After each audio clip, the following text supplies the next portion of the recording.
What I liked was bourbon, straight, no ice or anything, just straight, a shot. And I pretty much finished that one shot, and another one was coming to take its place. It's like, okay, it's time for me to get out of here. I didn't. And the next thing I know, it's closing time. I get up and they go, whoa. Now I know I'm drunk. And I'm seriously drunk. I've not been this drunk except one other time in my life, and that was in college, where I didn't have to walk anywhere except from one dorm room to another dorm room. Now I have to drive. I thought, well, I'll take a taxi. That's safer. And I thought, no, whoa. I have carpool duty tomorrow morning. My car sits here. I'm not going to be able to drive them. So I have to drive home. The logic that goes on in the mind.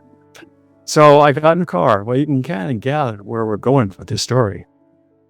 I get on the freeway, and I drive about a mile up the road north, and then I take the 520 exit going east from Bellevue over to where I live, that was the Smash Plateau. And it's around 10 minutes drive. I take the corner, and I start going around that corner, and the next thing I know, I'm leaving my body, and I'm flying upward. And the only thing around me is really dark gray, kind of a void, if you will. But I'm aware that above me somewhere there's light, and I'm moving toward that light. And as I'm moving toward it, two spirits appear and go around. I don't know if it's the same two, but they were floating around, and they have kind of a look like a kind of a wisp of cloud, just kind of stretched out and gray. At least to me, they're gray. I know other people see them in different colors. And one of them would put on a face, look at me, and say, "Why are you here?" It's what they were mimicking. I'm going around, and I'm slowly floating up. And I feel I'm aware that now something's wrong. I shouldn't be floating in the air. I should be driving in the car. So something has happened. I don't know what, but it's not good. And I can feel the love, the strength of the spirit above me coming as I'm coming closer and closer to it. And then it becomes aware that I'm there. Oh, my spirit guides are having fun with this one. Interruption. My spirit guides, when I get excited, there's a cold air that comes around here. And they are just going, so yeah. Okay, so I'm getting closer and closer to the spirit. And I'm feeling more and more guilty because I don't think I should be here. And the warmth and love of the spirit is starting to go through my soul. And it's just warming me up and feeling really good. And as I get closer and closer to it, I'm thinking, well, maybe this is okay. And then all of a sudden there's some like consternation of some sort of love. And then I hear the word no yelled loudly. And it shakes me through my soul. And I look in my car. The car is not moving. The radio is on. The lights are on. The engine's running. The car is not moving. And it takes me a little while to get my senses, because after all, I am drunk. And then I realize there is no windshield. And I look around, and every window in the car is broken off. No, there are no glass windows. I decided I have to get out of the car and see what happened. I turned off the engine. But at that time, we were kind of going, well, there may be gas flowing, so turn off the engine. Turned off the engine. I pushed the door open. It took a while to get it open, but I finally got it open. I got out, and I took and I go, although that's why I didn't want to open. The top of the car had been pushed down. The car had rolled multiple times when I went around that corner. But it was sitting upright. It was in a lane going the opposite direction. There was no other traffic on the road anywhere. When I realized that I was alone, the only person injured, and there was no other vehicle other than my car, I said, thank God. And the miraculous thing that happened at the moment, never happened before or since. Oh, okay. Yes, I think I'm learning my lesson here. Cops showed up. We went through the whole routine. They took me to the hospital because I was bleeding. Of course, they also wanted a blood sample. And the doctor was surprised I was alive. I'm going, yeah, I came close. And it's hard for me to even say now. I took my hands off the wheel. I tried to commit. I'd been under a lot of pressure for quite some time, and I took that promotion, debating whether I should take it or not, and found out it was a lot more work than I had done before. And I was drowned in work responsibilities. And it was just overpowering, I guess. And then add booze to that bad combination. Needless to say, I no longer drank, by the way. I stopped right then and there. And I had no trouble stopping.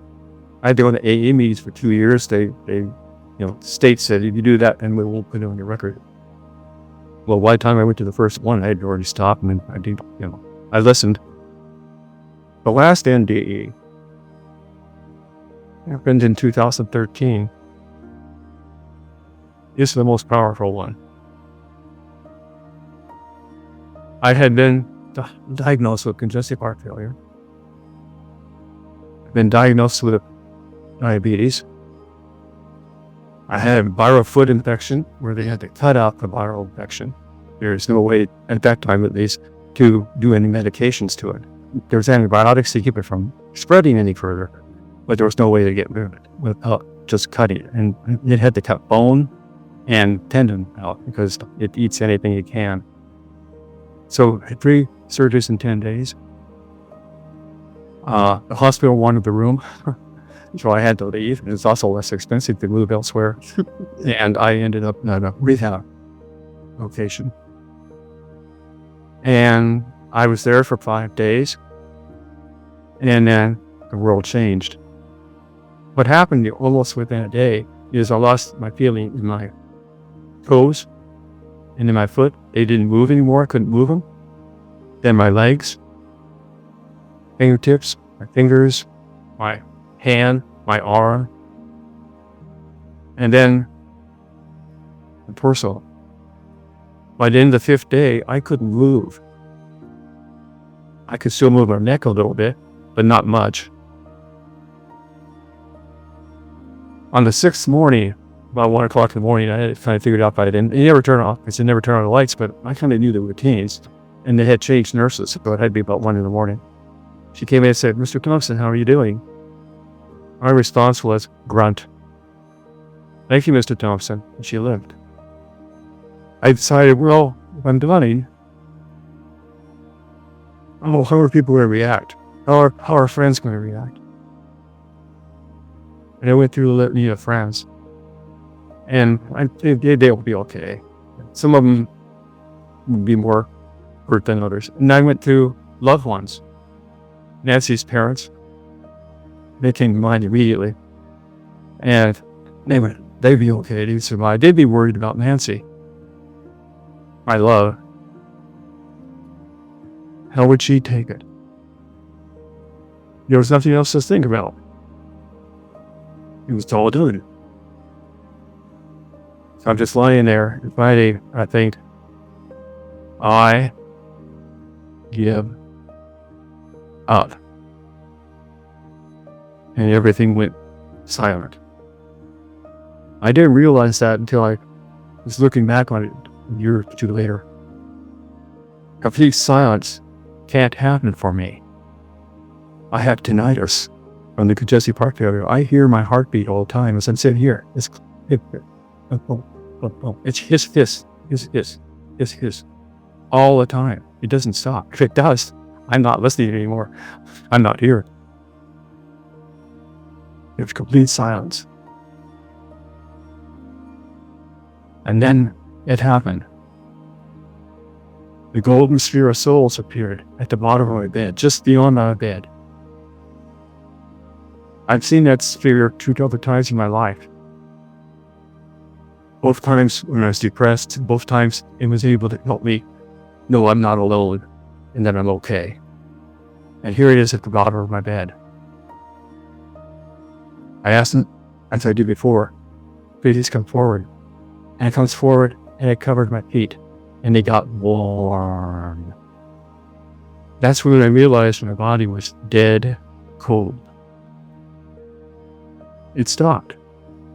No, please continue. And it started moving up my legs. It was like a scanner. It moved out and started scanning the fingertips and the fingers, the hands and arms as it was going up through the torso also. And it kept moving up slowly, and warming it up. My body was feeling better and better and better. It really got to my heart. Whoa. I was elsewhere. I was in the universe. The whole universe. I could feel the whole thing. I could feel the movement of the stars, the asteroids, the galaxies. I haven't been even aware of the other universes. It's the multiverse. And I could feel the energy moving between everything. There is no vacuum out there. There's always energy moving around constantly. And I loved it. This is where I want to be. This is what I wanted to study. I want to know more about it. And I was told, you can ask the question. So I asked, where was I made? Where was I created? And when? I was shown I was in a white ball with hundreds of thousands of other souls. We're all white pieces of energy. And we're anticipating something that happens real soon. We're all excited. We're ready to go. We want to go out. We want to enjoy whatever's happening next. And all of a sudden, it blows up. And we're shooting through space. And we're all giggling and laughing and having joy. Flying up through space. And I just want to be there. Oh, I want to stay there. That's where I want to be. And slowly but surely, I started feeling tired. I go, no. I want to stay here. And slowly, I fell asleep. Next thing I'm aware is that there seems to be some sort of light in front of me somewhere. And it's a white light kind of thing. I'm going, is that heaven? Or what? Is it in a hospital room? What?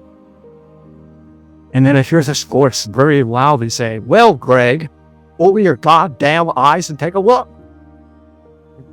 Okay. I opened my eyes and I'm in the hospital room.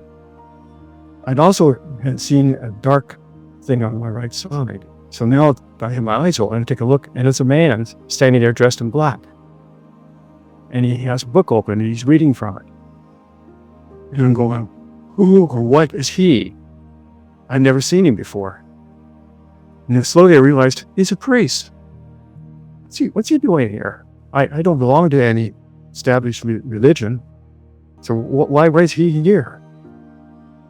He finishes what he's reading, closes the book, looks at me and says, oh, good morning, my son. I said, hello. He'd just given me last rites. He said, I understand. And he turned around and started leaving. I said, wait. He said, what? I said, let the nurse know, I'm hungry. Then he just laughed and said, you ran out the door. During the day, I had doctors, nurses, technicians come in either by themselves or in groups. They wanted to see the man who died and came back to life again. They'd only heard that happen once before in that building. But since then, I've been pretty much alive. NDs are an interesting thing. They change your views, how you look at life. I'm not scared of death at all anymore. Doesn't bother me. I don't think I ever really was. This is just a transition when you leave the body. That's all it is. Move on to another life, another form. So, anyway, that's my near-death experiences. I hope you got something out of it, and thank you very much.